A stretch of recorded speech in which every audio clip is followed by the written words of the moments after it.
नई बू आवे 2 दिन इनका सो के और फिर अपना आवे, ऐसे रूल थे। तो रामपाल जी की पर्सनल रूम तक की दासी थी, रामपाल जी के बेडरूम तक की वीडियो है। दूध से नलाओ, उस दूध वो सारा मैल उतर के या जो भी उतर के जाए उसमें खीर बनाओ और फिर खाओ और फिर मस्त हो जाओ। ऐसी गुंटी दे रखी है लोगों को। धनाना कांड भी होने वाला है।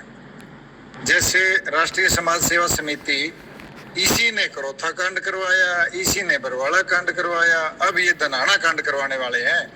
क्योंकि रामपाल जी जेल में जाए तो इनका ज्यादा मौज है, ज्यादा इनको बेनिफिट है। 20 करोड़ की विद सब्सिडी नो बता दे 500 गमे में पाइप आ जाए, 20 करोड़ की 500 गमे में। भाई मैं पूछ ले क्या गमे में करे, ये वो लोग जाके आभार व्यक्त करके आए हैं। और ये तो क्या है, काम जो आ गया, जो इतना बड़ी आबाद आती उसके 5-6 लात मारे चलो बाहर। और राम अवतार के नाम ले रखे, इनका ले रखा, बताओ किसने ले रखा। ये सब प्रोपगंडे हैं, कुछ नहीं। इनके विचारों को कोई नहीं मानता, लेकिन इनका आभार व्यक्त करते हैं सारे। मैं भी करता हूँ इस बात के लिए, तो काम आए हैं। मैं भी आज हाथ जोड़ के कह रहा हूँ कि बहुत अच्छी बात है रामपाल जी, आप काम आए लोगों के, बहुत अच्छी बात है, आते रहे ना इस तरह। फौजी साहब, आप कभी आश्रम गए हो, कभी अमृत खीर खाई आप? जब आश्रम था ना बरवाड़ा में, जब बरवाड़ा के पास हमारे गोडाउन्स थे, तो तब इनकी 8-10 दिन खींचातानी रही है। इधर तक इनके अनुयायी, उधर तक पुलिस फोर्स।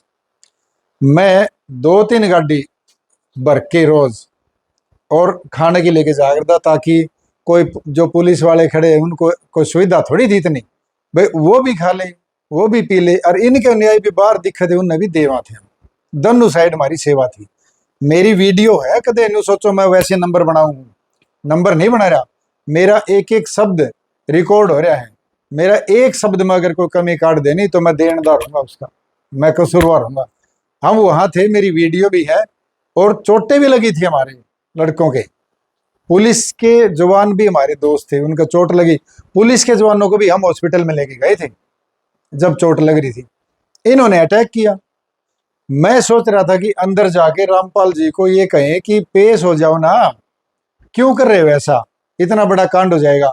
तो जो इनकी RSSS जो समिति है ना, वो इसको कब्जे में ले रखी थी। ये रामपाल जी के शब्द हैं, बयान है कि मेरे को तो कमरे में बंद करा था, मैं तो छुपा हुआ था, मुझे ही खतरा था जान से। अब बताइए और इससे बड़ा सबूत क्या देंगे आपको। और उन्होंने ये आदेश दिए थे कि पुलिस के सामने लड़ो, जब तक जान ना चली जाए तब तक। औरतों का आदेश दिए थे। एक वो लड़की है बबीता, टीना और सविता, कितने नाम है वे, वो एक ग्रुप था, वे इसकी पर्सनल दासी थी, रामपाल जी की पर्सनल रूम तक की दासी थी। रूम का मतलब मैं गलत नहीं समझ रहा, ना आप गलत समझना, क्योंकि ये लांछन मैं नहीं लगाऊंगा। रूम तक का मतलब सेविका, उनकी खाना पीना कपड़े जूते ध्यान रखना, वो सेविका थी। और इस तरह की और सेविका थी। उनको उनके बयान है, ये मेरे पास सबूत है कि हमें कैद कर लिया गया और ये कह के कर लिया गया, या तो पुलिस के सामने लड़ो जब तक जान ना चली जाए तब तक लड़ो। ये RSSS कमेटी के वहां पे वीडियो रिकॉर्ड है बोलते हुए के। और उन्होंने बयान दिए हैं पुलिस के सामने कि मरते दम तक लड़ना है। और पेट्रोल बम, आंसू गैस के गोले, लठ, राइफल, बंदूक, ये सब थाम लो हाथों में पुलिस के सामने। और दूसरे कमरे में 4 औरतें और एक 18 महीने का बच्चा मरा हुआ पाया। फिर बाद में इन्होंने क्या कहा कि भगदड़ में मर गए। अब भगदड़ किसकी थी भाई वहां, आपका गांव की भगदड़ थी क्या? आश्रम के अंदर, आश्रम का सब कुछ घेरा हुआ बंद था, किला था, वो किले के अंदर भगदड़, तो भगदड़ किसकी थी? इन्हीं लोगों की, इन्हीं के लोग थे भगदड़ में, कि या हम थे क्या? इन्हीं के लोग भगदड़ में थे। अगर ये भगदड़ में मरने की कह रहे हैं तो भी इन्हीं के लोगों ने मारे। इनकी व्यवस्था खराब थी, व्यवस्था पे सवाल उठेगा। और हमें सुनने में तो ये आया है, 2 दंत कथाएं हैं कि कोई तो कह रहा है कि जैसे सरदारों में, सिख धर्म में जब 5 प्यारे मांगे थे ना, उनकी जान ली नहीं लेकिन दिखाया गया। इसी प्रकार इन्होंने उस टाइम ये कहा था कि मुसीबत का वक्त आ गया, 5 प्यारों की जरूरत है, तो वो बुलाए थे, वो मार दिए थे। मैं इसको दंत कथा मानता हूं। लेकिन दूसरी बात यह है कि इसके परिवार ने और RSSS की कमेटी, उसमें आप देख लो, मेरे पास है कौन उसका अध्यक्ष है, डाका, राम कुमार डाका। कौन उसके उपाध्यक्ष हैं, कौन उसके सेक्रेटरी है, कौन उसके ट्रेजरी हैं, जो भी लोग हैं, 51 सदस्यीय कमेटी, उस कमेटी ने वो मारे थे और उस कमेटी ने पुलिस के सामने बयान दिए थे, हमारे पास कॉपी है, कि रामपाल जी के कहने से मारे। और रामपाल जी से पूछा, रामपाल जी बोला मैं तो इनकी कैद में था, मुझे नहीं पता, इन्होंने मारे। रामपाल जी से ये पूछा कि वहां पे औरतें थी, लड़कियां थी, उनके साथ गलत काम होते थे तो आप करवाते थे? पता क्या बोले रामपाल जी? बोले मैं होते थे, काम गलत होते थे, लेकिन मैं नहीं करता था। तो कौन करता था? बोले मेरी समिति, जो जो वो उसके घेरा बना रखे वो लोग करते थे। और खुद मान रहे, और फिर भी दुनिया को आंख नहीं खुल रही दुनिया की, फिर भी वहीं जा रहे खीर खाने। अब खीर का मैटर यो था कि सुनने में आई नहीं कि अनुयायियों ने बताया। मैं एक बात बता दूं, इनके ही अनुयायी आज भी हमारे टच में है, जो आज इनके आश्रम में है ना, वो क्या हमारे टच में नहीं है? वो क्या सारे इनसे खुश हैं? वो आज भी हमारे टच में, जो उस वक्त भी थी जब खीर बनती थी, वो लोग फोन कर कर हमें सबूत के साथ, इनके बेडरूम तक की वीडियो है, रामपाल जी के बेडरूम तक की वीडियो है। और तो मैं नहीं बताऊंगा कहाँ कहाँ की वीडियो है, वो तो कभी वक्त आएगा, अब 2 4 5 10 दिन में वक्त आएगा, वो सारी रिलीज कर देंगे हम, सारी वीडियो सारी दिखाएंगे हम, क्या क्या है, क्या क्या इन्होंने किया, बयान भी दिलवाएंगे। तो उन लोगों ने कहा कि नहाते थे, एक इनका सीक्रेट वो था भगवान है, ऐसा गुमराह कर दिया लोगों को कि खीर से, उस दूध से न लाओ, उस दूध वो सारा मैल उतर के या जो भी उतर के जाए उसमें खीर बनाओ और फिर खाओ और फिर मस्त हो जाओ। ऐसी गुंटी दे रखी है लोगों को। फौजी साहब, एक तरफ जो है ये 17 मिनट में जो है सामूहिक जो है विवाह करवाते हैं, लेकिन दूसरी तरफ कहते हैं कि अगर पति पत्नी जो है संभोग करेंगे तो सतलोक की मुक्ति नहीं पा जा पाएंगे। हाँ, तो इसका मतलब तो ना तो रामपाल जी कभी मुक्ति पाएंगे, शादी तो रामपाल जी ने भी कर रखी है, और ना इनके बच्चे पाएंगे, शादी उनने भी कर रखी है, तो मुक्ति कौन पाएगा? अब छोटे छोटे जोड़े जिनके पोस्टर लग रहे हैं हजारों, उन्होंने कह रखा है कि हम तो रामपाल जी के दास, और हमें तो आदेश मिल रहा है हमें मोक्ष प्राप्त करना, हम तो लोग लुगाई को नहीं, हम तो भाई बहन बन गए। इतनी बड़ी बात है। खुद इनकी वाइफ नीरो देवी, जो इनकी वाइफ है, उसने स्टेटमेंट दे रखी, मेरे पास सबूत है, मैं वैसे बिना सबूत के कुछ नहीं कह रहा। उन्होंने स्टेटमेंट दे रखी, मैंने इनको गुरु मान लिया और इन्होंने मुझे बेटी मान लिया। अब एक पति बेटी मान ली, इससे बड़ा, इससे ज्यादा बड़ा नाता और क्या करेगा बदले में? तो दूसरे लोगों, अगर मान लिया आप कह रहे हो कि रामपाल जी तो नहीं करे ये बनने के लिए, भाई भाई बहन बन जाओ, तो रामपाल जी नहीं करे अपने मुंह से, लेकिन अगर अपने घर में कोई बड़ा आदमी है, जो जिसका हम कहना मानते हैं मुख्य आदमी, अगर उसके नीचे सारे काम हो रहे हैं तो उसकी सह में हो रहे हैं कि बिना सह के हो रहे हैं? आप सुनने वाले बताना, बिना रामपाल के पोस्टर छप जाएंगे, अगर इनकी बिना जो कोर कमेटी, इनके बिना मिली भगत के पोस्टर छप जाएंगे, अगर मान लो पोस्टर छप गए तो उसी टाइम ऑब्जेक्शन आ जाएगा, इनकी मीडिया कैमरे में आ जाएगी कि भाई जो ये पोस्टर बने हैं, जो ये लोग लुगाई भाई बहन के पोस्टर बनाए हैं, ये हमारे बस से बाहर है, हमारे लोग नहीं है, तो मान जाए कि ये नहीं कहते, नहीं तो फिर इन्हीं के ऊपर जाएगा ये तो भाई। अब ये मना, हर चीज को मना कर रही है, तो हर चीज को। सनातन धर्म में भी काफी कमियां हो सकती हैं। देखो, मैं एक बात बताता हूँ, ये बात आपका क्वेश्चन ऐसा है जो पूरे भारत में आज तक इसका तोड़ नहीं है। मेरी रिसर्च के अनुसार मैं बताता हूँ कि क्या रहा होगा, मेरी सोच है, मैं प्रूफ नहीं दे रहा इसके, कि हमारा देश 500-700 साल गुलाम रहा, 2000 साल गुलाम रहा होगा हमारा देश पीछे। तो जब हमारी संस्कृति थी ना, हमारा धर्म सनातन, तो हमारा धर्म सनातन तो 8-10 हजार साल पुराना भी है, लेकिन जब 2000 साल मुगलों के, फ्रांसिस के, डच के, पता नहीं किस किस के, मुस्लिम के, सब के हमारा देश गुलाम रहा। अब वो सब कोई क्या चाहता कि हमारा पंथ बढ़े। जैसे औरंगजेब का उदाहरण है, रोज 1 लाख जने ऊपर का मतलब उतार के फिर रोटी खाता था, 1 लाख नहीं तो 1000 भी उतारता होगा, अतिशोक्ति अलंकार लगा रखा होगा। तो इस प्रकार सब कोई अपने पंथ को बढ़ाते हैं। जो हमारे ग्रंथ है, जो हमारे वेद, जो हमारे शास्त्र, वो किसके कब्जे में थे? जिनके हम कब्जे में थे। तो हमारे वेद शास्त्र सारे उनके कब्जे में थे। उन्होंने क्या किया, अपने धर्म को बढ़ाने के लिए, ये बात बड़ी ध्यान से सुनने की है, पूरे भारत में आज तक किसी ने बताई नहीं ये बात, मैं बता रहा हूं आपको मेरी रिसर्च के अनुसार, मेरी सोच के, कि जो इनको मिले हमारे शास्त्र, जो मंदिरों से उठाने थे, रोक कौन दे इनको? जब 2000 साल राज करने वालों को रोक कौन दे? जब ऐसे रूल थे कि नई बू आओ तो इनके किला में जाओ 2 दिन, इससे बड़ा रूल हो उसका? और जब नई बू आवे 2 दिन इनका सो के आओ और फिर अपना आवे, ऐसे रूल थे। तो ग्रंथ उठाने को कौन मना करेगा? इन्होंने क्या किया, हमारे ग्रंथ देखे, हमारे पवित्र जो पुस्तकें थी वो देखी, इन्होंने देखा कि इनके तो बड़ी ऋषि मुनियों ने बड़ी गजब की बात लिख रखी है, बहुत लंबा सिस्टम है। इन्होंने उसमें अमेंडमेंट की, संशोधन किया, क्या कि ऐसी चीजें घुसा दी कि आने वाली हमारी पीढ़ी उसको पढ़े और आपस में लड़े कि यार ये क्या, ये तो हमारा धर्म गलत है, हमारे तो सिस्टम गलत है, हमारी तो संस्कृति गलत है, ये हिंदू धर्म तो बिल्कुल गलत है। ऐसा हुआ होगा। अब पीछे अंग्रेजों का भी राज था, 100-200 साल, 150 साल तो अंग्रेजों ने भी राज किया। उन्होंने क्या नहीं किया, उनको पता था, वे दूरदर्शी सोच के लोग थे जो राज कर गए।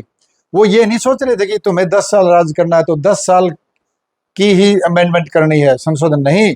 वो सोच रहे थे कि आने वाली 1000 साल बाद, आने वाली 5000 साल बाद हमारी पीढ़ियां, जब इनके धर्म ग्रंथों को हम नेस्तनाबूद करेंगे, इनमें ऐसी चीजें डाल देंगे, वो निकाल लेंगे जो इनकी सच्चाई हो निकाल के, और ऐसी चीजें डाल देंगे कि इनकी आने वाली पीढ़ी उस पे एक दूसरे के पे कटाक्ष करेगी। यानी कि हम जो डिबेट्स करते हैं ना कि हमारे धर्म में ये कमी है, जैसे आपने पूछा इस सवाल, वो यही वजह हो सकती है कि उन्होंने हमारे उसमें संशोधन कर दिया अपने मुताबिक, ताकि हजारों साल बाद ये लड़ते रहे, इनका धर्म खुद ही लड़ के खत्म हो जाए।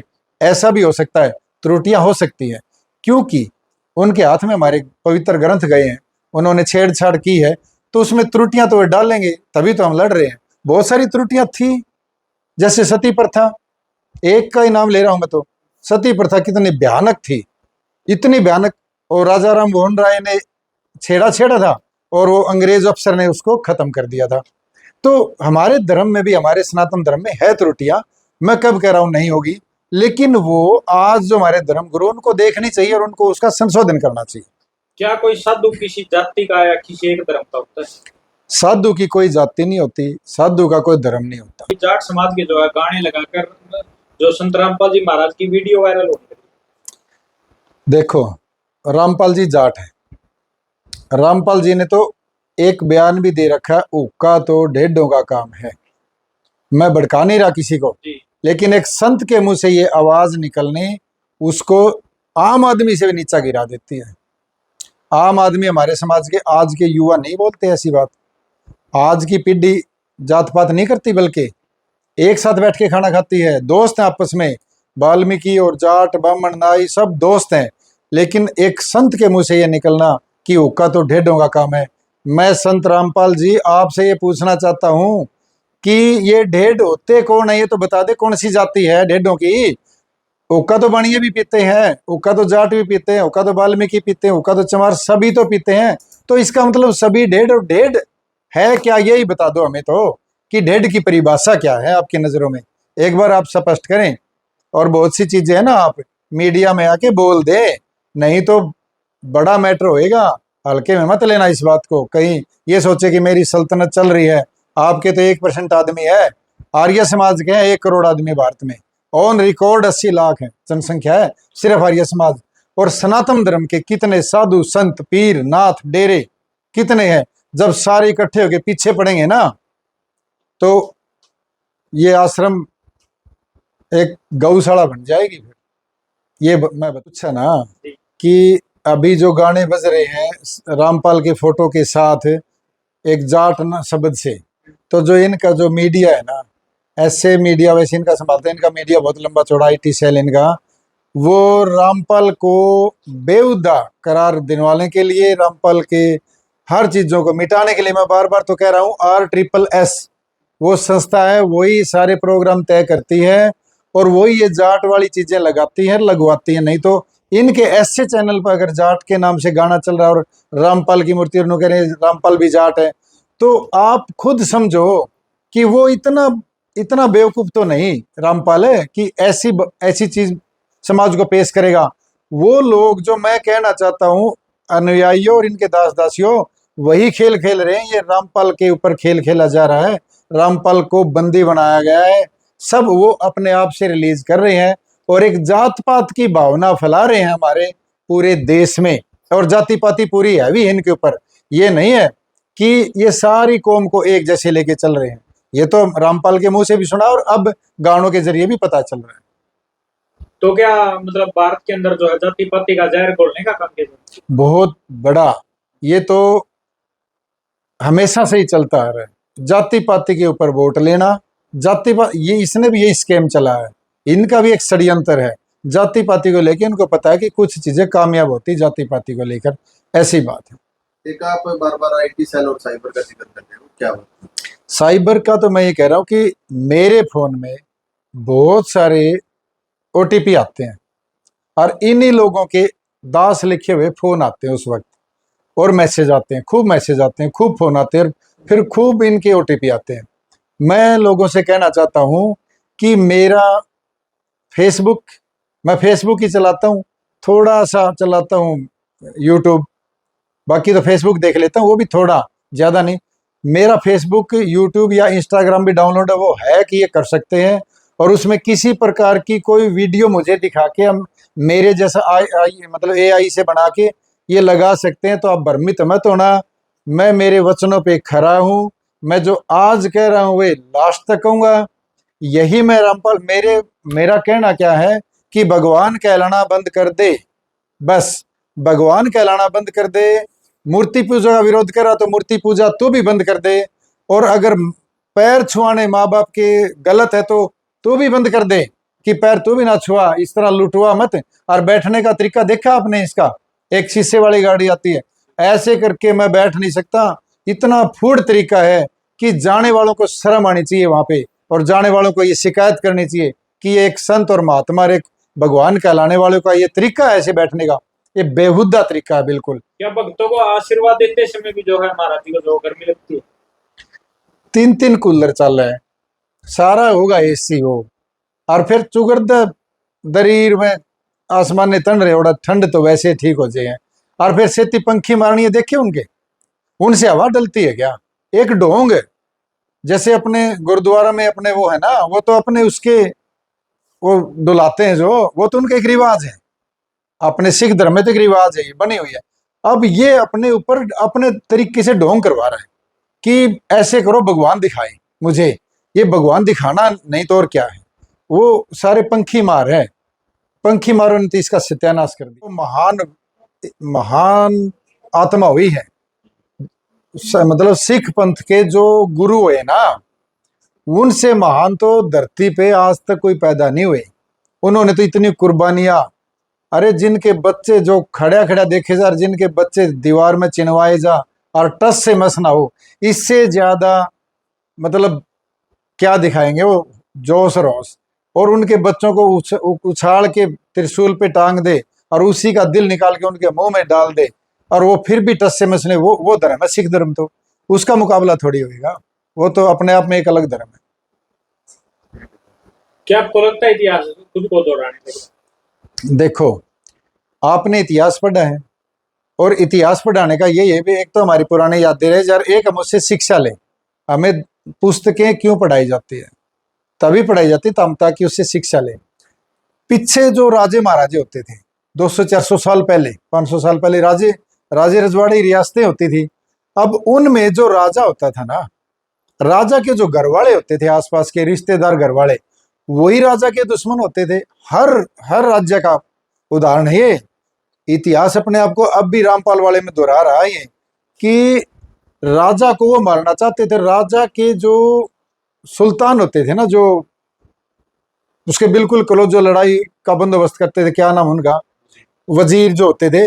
अब वजीर को उनके घरवाले टारगेट करते थे कि वजीर को किसी न किसी तरीके से राजा की नजरों में गिराया जाए और बाहर लोगों से कहलवाया जाए।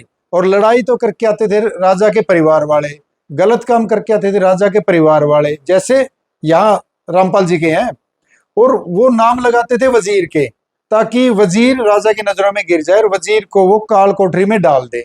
अब ऐसा ही होता था कि उनको वो काल कोठरी में डाल देता था और फिर राजा अकेला पड़ जाता था। फिर राजा को पकड़ के वो काल कोठरी में ले जाते, वहां मिलता वजीर। अब वजीर कहता, महाराज जी मैं कह रहा था आपको इनकी बातों में मत आओ, मैं तो आपका ही था, ये आपके परिवार वाले ही तो आपका। बोला भाई अब क्या हो, अब तो कोई इलाज नहीं। यही इतिहास दोहराएगा रामपाल का साम्राज्य, यही इतिहास दोहराएगा रामपाल का साम्राज्य। रामपाल जी आप इसको दिमाग में बिठा लो, वो इतिहास आपके साथ भी होने वाला है। तो हरियाणा की जो कंट्रोवर्सी जो छिड़ी हुई है ये किस मोड़ तक जाकर खत्म?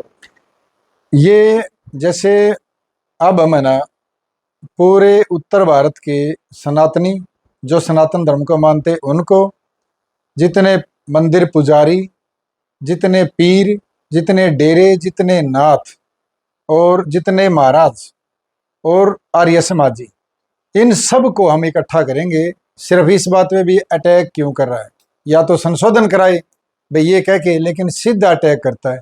तो इसके खिलाफ एक बहुत बड़ा अभियान चलाएंगे हम, और वो तब तक नहीं रहेगा, तब तक पीछे नहीं हटेगा जब तक ये बातों को ये मान नहीं लेगा और तब तक ये अपने आप में सुधार नहीं कर लेगा।